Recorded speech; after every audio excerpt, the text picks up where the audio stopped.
In today's example, we're going to imagine that I'm planning an AI Summit event, and I'm going to use Gemini to help me get started by clicking the Gemini icon on the top right of the screen. I'm going to give it a prompt that says create a project tracker for an AI Summit with these columns, and it's created this table for me, so it already saved me some time. I click Insert. I'm going to close that panel quickly, and this is a table in Google Sheets, which is a really nice way to display data. If you've already got some data and you want to turn it into this, you can just right-click anywhere on that data and choose Convert to Table like this.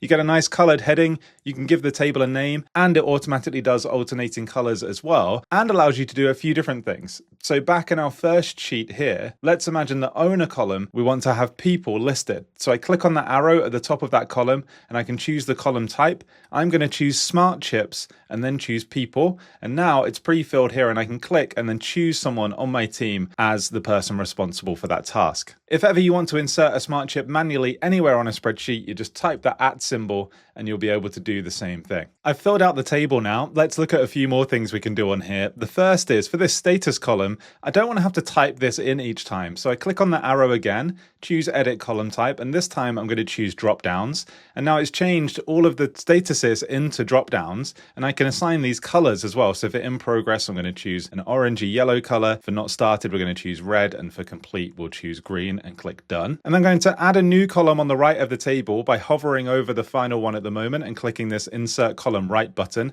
I'm going to call this signed off, and then I'm going to click on the arrow and choose edit column type again, and this time choose checkboxes. So rather than typing yes or no, I can just tick the things that have been signed off like this. One other really nice thing about tables is that we can use the different columns to group the table by those. So for status, for example, I could click on the arrow, choose group by column. Now I can see which are complete at the top, which are in progress, and which are not started, and much clearer view. And if I want to, I can click Save View, hit Save, and now I can easily come back to this view. The way I get to it is just to click on this calculator icon here, choose the Group by Status view, and we'll go back to where we were. Now, it's one thing looking at things in a table like this. It's maybe an overwhelming amount of information. So we can go to Insert at the top of the screen and choose Timeline. This has automatically chosen the range of this table. I click OK, and now I get a timeline view of everything. But let's make this look a little bit nicer. On the right-hand side, I'm going to choose Card Color and select status, and it's going to pull those colors that I chose for those drop downs earlier. And at the bottom, I can also group this by any column that I like. So I could group this by owner, for example. So now I can see whose jobs are whose and how they're tracking over time as well. So we've been planning the event and people have been signing up for it. So I've got my registration data in this sheet. But one thing I've noticed is people aren't typing their names very well. They're all over the place. Some are capitals, some aren't. There's some extra spaces at the beginning of names here. So I'm just going to highlight column A by clicking on it like this.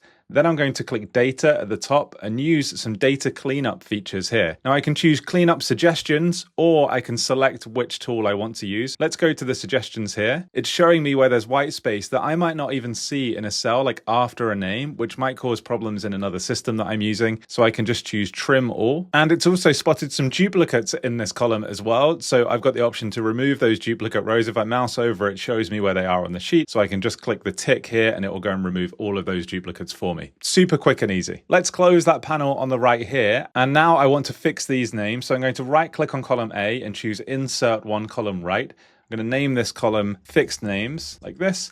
And I'm going to use a formula that you might not have seen before, which is equals proper like this. I click to select that formula. I'm going to choose the cell A2 over here and press enter. And when I do that, it's going to offer to autofill the rest of the rows as well. So I click the tick here, and now all of those names are fixed, typed just like they should be in that one column there. Now, I've also been asking people what they would like to learn about at the event. So if I hover over this right-hand column again, this time I'm going to choose Insert AI column on the right, and I can give Gemini a prompt inside the cell. And I want Gemini to categorize these things for me. So the prompt asks it to do that. It gives it 3 categories to put them in. I hit enter. Similar to before, it's suggesting that I autofill the rest of the rows. So I click the tick, and now it's going to go through, look at each of those responses in that cell, and I can scroll down and see how it's done them items. So finding a new job in tech, for example, goes under other, safety guidelines for models goes under policy, and so on. And you can use this for other things as well. So let's imagine after the event, we've got some feedback. I want to understand a bit more about whether that feedback was positive or not. So I'm going to do the same thing on my feedback sheet here, mouse over this right-hand column, click Insert AI column to the right. This time, my prompt is going to ask it to analyze the sentiment like this. Now, I can just put this in, or if I want to, I can actually add a comma at the end of this formula and tell it exactly what I want it to look at like this, and then hit enter. Again, it will suggest to autofill the rest of the rows, saves me time, so I click the tick, and now it will start telling me the sentiment of each of those pieces of feedback. So the keynote speaker was absolutely mind-blowing is positive, air conditioning was broken is negative, and so on, as we see all of these responses get generated here. This is a job I would normally do manually that's going to save me a ton of time. Talking about saving tons of time, the last tip I'm going to show you is probably the best, which is after the event, I've got all of this information about money that we spent on it, and I could sit here and try and figure out some analysis to understand where we spent the most money or where we could save money.